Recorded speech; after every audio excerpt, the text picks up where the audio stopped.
Alright guys, what's up? So I originally wanted to stay out of this and not even get into it, but now it has reached a level that is just beyond anything I could have imagined, so I just have to make a video about it. Obviously it is about Batman Arkham Knight and its launch. Now, we're kind of used to shitty and broken games kind of being launched on PC. We just look at Assassin's Creed Unities and there are many more examples, so that's not a big story in itself, but just a few hours ago, Arkham Knight has been pulled from Steam, and that is a first, right? That, in my opinion, unless you correct me down in the comment section, but in my opinion, that has never ever happened before. If you just look at the reviews on Steam, they are absolutely terrible. They are close to like 10,000 negative reviews. People are saying the textures look way worse than on the consoles.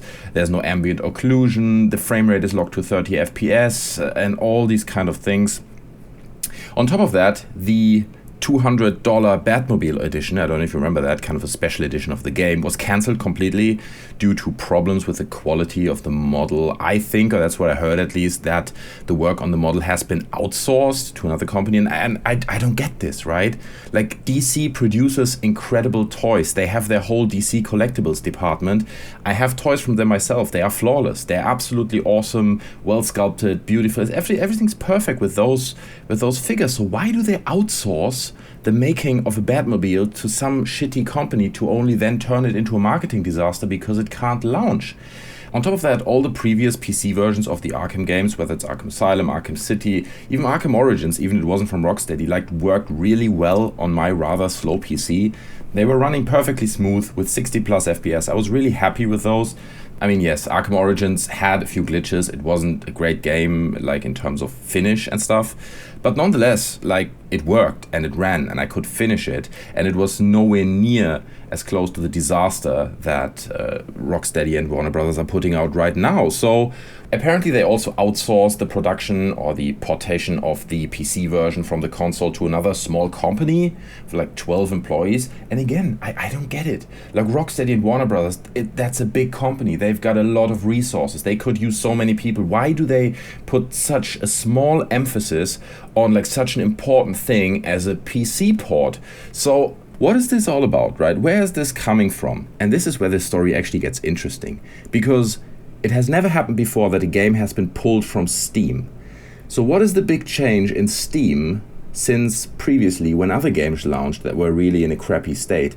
It is the refund mechanic. People can now go online and say, this game is shit, I want to refund it. Now, the way this works is, at least as far as I'm aware, is that you refund your game, Steam still keeps its cut from the original price, right? They keep their money, and all the money that goes back to you has to come from the publisher, right? So that means basically the publisher has to compensate for the money that Steam keeps. That's the only way it makes sense to me. So that means if 10,000 people refund the game, or more probably, that means that Warner Brothers is literally losing money. They are paying on top of the product, and that's why the game has been pulled, because they are losing money. And that reveals how beautifully genius the refund option that Steam introduced is.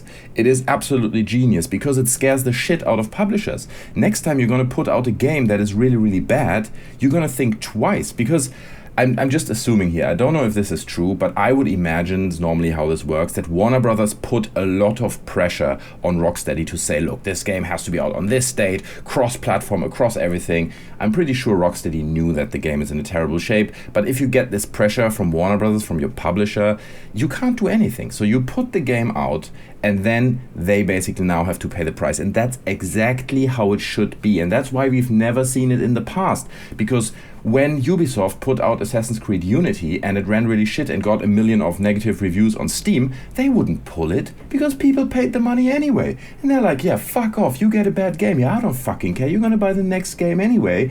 I'm going on a fucking holiday into the Bahamas now with your money. And now it's the other way around. Now actually they have to pay the money back. It's absolute genius. It reveals how genius the move from Steam is to introduce this refund policy. absolutely brilliant. I couldn't think of any better way, and hopefully it's a lesson for the future that publishers look twice at the games that they put out on Steam. On one hand, to avoid a marketing disaster like this, but on the other hand, also not to lose money. And also, I just want to add one thing. I read a lot of comments, under YouTube videos where people are like, yeah, stupid PC master race, look what you get. You get a shitty version, man. It's a console master race. We are the masters. I couldn't think of any comment that would be more dumb than this, because it's not about fucking consoles or about fucking PCs. It's just about the bigger platform, and whatever is the bigger platform, the games get tailored to that platform, and that's just what it is. If the PC would be the bigger platform, we would have a great PC release and the consoles would suffer. Ultimately it is just about money, right? You make more money on that platform, so you tailor your game to this platform, so hopefully the shitstorm is the smaller one if the other version is shit. That's all it is about. It's just about money. So if we could just put this whole master race PC versus console thing aside, I would just appreciate that, because I said it before, we're all gamers and it doesn't fucking matter on what platform we actually play. So guys, anyway, these are my thoughts. I hope you enjoyed the video. If you did, leave me a like. As always, share the video, subscribe to my channel if you enjoyed it. Leave any of your thoughts down in the comment section below. Until next time, guys, I see you. I'm out. Bye.